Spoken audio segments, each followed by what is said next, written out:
Hey everyone, in this video I will tell you how you can adjust your video size in your CapCut on your PC or laptop.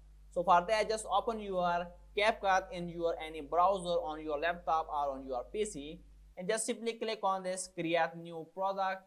Just simply create new project. Click on this. Now select any video.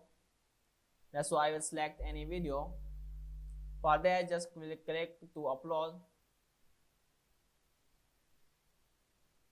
Now as I have uploaded my video on in my CapCut timeline, now if you want to adjust the size of your video, just bring your mouse and on your video and click on your video. Here you can see just this borderline will be appear, and just drag your video, drag in or out, and you will adjust the size of your video.